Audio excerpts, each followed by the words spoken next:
Full bedroom ఫ్లాట్ల నిర్మాణానికి శంకుస్థాపన చేసిన అనంతరం టీసీఎం కేసీఆర్ మాట్లాడుతున్నారు. లైవ్ చూద్దాం. మంచి ఇండ్లు ఈ గొల్లగూడెం ప్రాంతంలో రాబోతున్నాయని చెప్పి నేను మీ అందరికీ సంతోషంగా ప్రకటిస్తా ఉన్నాను.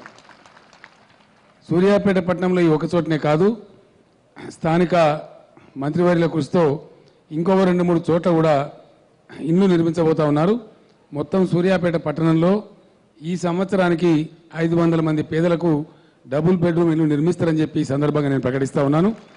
ముఖ్యమంత్రి కోటా నుంచే ఈ 500 ఇండ్లు అదనంగా ఎమ్మెల్యే గారికి ఉన్నటువంటి 400 ఇండ్లు కాకుండా ఈ 500 ఇండ్లు సూర్యాపేట పట్టణం కోసం నేను శాంక్షన్ చేస్తున్నాను కూడా ఈ సందర్భంగా మనవి చేస్తా ఉన్నాను.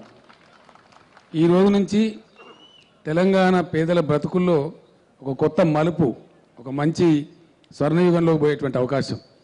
గతంలో పేదల కోసం ఇల్లు కట్టడం అంటే ఎక్కడనో ఊరికి దూరంగా చూడడం, ఒక డబ్బాలాగా ఒక రూమ్ కట్టియడం, అందులో ఉండలేకపోవడం, చాలా ఇబ్బందులు ఉండేవి. ఎన్నికలకు ముందే దీర్ఘంగా ఆలోచన చేసి పేదల యొక్క ఆత్మగౌరవం పెరగాలి, ఖచ్చితంగా వాళ్ళ కోసం డబ్బు ఎక్కువ ఖర్చు అయినా సరే గౌరవంగా ఆత్మగౌరవంతో వాళ్ళు బతికేటట్టు ఉండాలి. ఒకసారి ఇల్లు మంజూరు చేసినామంటే ఆ పేదలకు 2 తరాలకు ఇల్లు గురించిన బాధ పోవాలనే ఉద్దేశంతోనే ఈ పథకానికి ఆ రోజు శ్రీకారం చుట్టాం. ఈరోజు ఇది చాలా గొప్పగా జరుగుతూ ఉంది. నాకు చాలా సంతోషంగా ఉందని నా సంతోషాన్ని నేను ప్రకటిస్తూ ఉన్నాను. రెండవ విషయం, జిల్లాకు సాగునీరు తెచ్చే విషయంలో ఎన్నికలకు ముందు మేము చెప్పినాం. ఈరోజు డిండి ప్రాజెక్టు ద్వారా మునుగోడు ప్రాంతంలో దేవరకొండ ప్రాంతానికి పుష్కలంగా నీళ్లు వస్తూ ఉన్నాయి. దాంతోపాటు కొన్ని ఇతర ప్రాంతాలకు కూడా నల్లగొండ నియోజకవర్గానికి కూడా ఆ స్కీమ్ నుంచే నీళ్లు వచ్చేటువంటి అవకాశం ఉంది. త్వరలోనే మీరు చాలా అదృష్టవంతులు, అక్కడ మిడ్మానేరు డ్యామ్ పనులు చాలా వేగంగా జరుగుతూ ఉన్నాయి.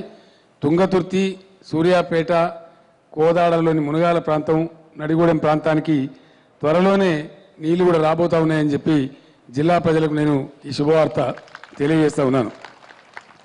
దాంతోపాటు ఒక భగీరథ ప్రయత్నం చేసి 40,000 కోట్ల రూపాయలు ఖర్చు పెట్టి ప్రతి ఇంటికి ఇంటి లోపలికి నల్లా కనెక్షన్ ఇచ్చే విధంగా వాటర్ గ్రిడ్ కార్యక్రమం జరుగుతూ ఉన్న విషయం మీకు తెలుసు. మీకు పాలేరు రిజర్వాయర్ నుంచి మీకు నీళ్ళు వస్తూ ఉన్నాయి. బహుశా ఒక ఏడాది లోపే సూర్యాపేట ప్రజలు అద్భుతమైనటువంటి సూర్యాపేట టౌన్ కాదు, సూర్యాపేటలో ఉండేటువంటి మొత్తం గ్రామాల ప్రజలు కూడా ఇళ్లలోకి నల్లా కనెక్షన్లు పొంది పరిశుభ్రమైన నీరు తాగుతారని చెప్పి కూడా నేను సంతోషంగా తెలియజేస్తా ఉన్నాను. ఇక సూర్యాపేట ఎట్టయినా ఇది జిల్లా కేంద్రం అవుతా ఉంది.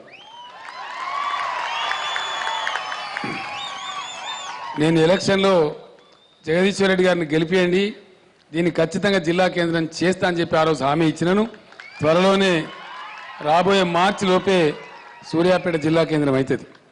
మరి జిల్లా కేంద్రం అయినప్పుడు సూర్యాపేట ఇట్లా ఉన్నట్టు ఇట్లా ఉంటే లాభం లేదు. మా మున్సిపల్ చైర్మన్ గారు నాది చూస్తూ ఉన్నారు.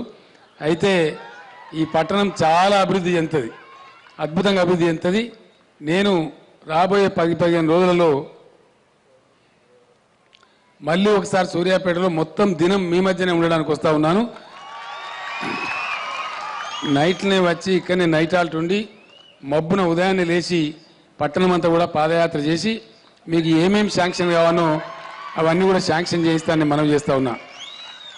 మనకి ఈ పట్టణానికి ఒక చుట్టూ రింగ్ రోడ్డు రావాలి, అద్భుతమైన రింగ్ రోడ్డు రావాలి, అట్లానే మంచి డ్రైనేజ్ సదుపాయం రావాలి. జిల్లా కేంద్రం యొక్క ఆఫీసులు, జిల్లా పరిషత్ ఆఫీస్ కానీ, కలెక్టర్ ఆఫీస్ కానీ, ఎస్పీ ఆఫీస్ కానీ, ఇతర జిల్లా ఆఫీసులు కానీ ఏ పక్కకు రావన్నో కూడా కలెక్టర్ గారికి, మంత్రి గారికి నేను నిర్ణయం చెప్పినాను.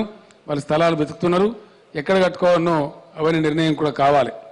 పట్టణంలో పాత మార్కెట్ యార్డ్ ప్లేస్లో మంచి స్థలం ఉంది. అక్కడ పట్టణ ప్రజలకు అయ్యేటువంటి అధునాతనమైన పద్ధతిలో వెజిటేరియన్ అండ్ నాన్ వెజ్ మార్కెట్లు, దానిలో అద్భుతమైన ఎయిర్ కండిషన్ మార్కెట్లు కూడా నిర్మాణం చేస్తామని చెప్పి మనవి చేస్తూ ఉన్నాను.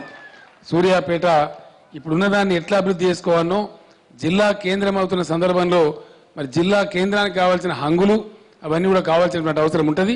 తప్పకుండా నేనే వచ్చి రాబోయే 10-15 రోజులలో ఇక్కడనే ఒక దినమంతా మకా ఉండి ఈ పనులన్నీ స్వయంగా నేనే శాంక్షన్ కూడా చేసి మొదలు పెట్టించిపోతా అని చెప్పి కూడా ఈ సందర్భంగా మనవి చేస్తూ, ఈరోజు విజయదశమి కాబట్టి నేను ఇంకా కూడా వెళ్లాల్సినటువంటి అవసరం ఉంది. నా కోసం ప్రజలు ఎదురు చూస్తూ ఉన్నారు. మీరు వచ్చేదాకా మేము షమీ పూజ అంటే జంబి పూజ చేయమని చెప్పి వాళ్ళు నా మీద పట్టుబట్టి ఉన్నారు. కాబట్టి నేను ఇప్పుడు హెలికాప్టర్లో పోయి చేరుకోవాలి. చీకటి అయ్యే ప్రమాదం ఉంటుంది కాబట్టి సన్సెట్ లోపల చేరాలి. కాబట్టి ఎక్కువ సమయం తీసుకోకుండా మరొక్కసారి మీ అందరికీ కూడా మళ్ళీ 10-15 రోజులలో నేను వాపసు వస్తాను. డే అంతా కూడా ఇక్కడనే ఉంటాను. టౌన్ అంతా తిరిగి చూస్తా అని చెప్పి మనవి చేస్తూ మరొకసారి మీకు విజయదశమి శుభాకాంక్షలు తెలియజేస్తూ నేను సెలవు తీసుకుంటా ఉన్నాను. జై తెలంగాణ.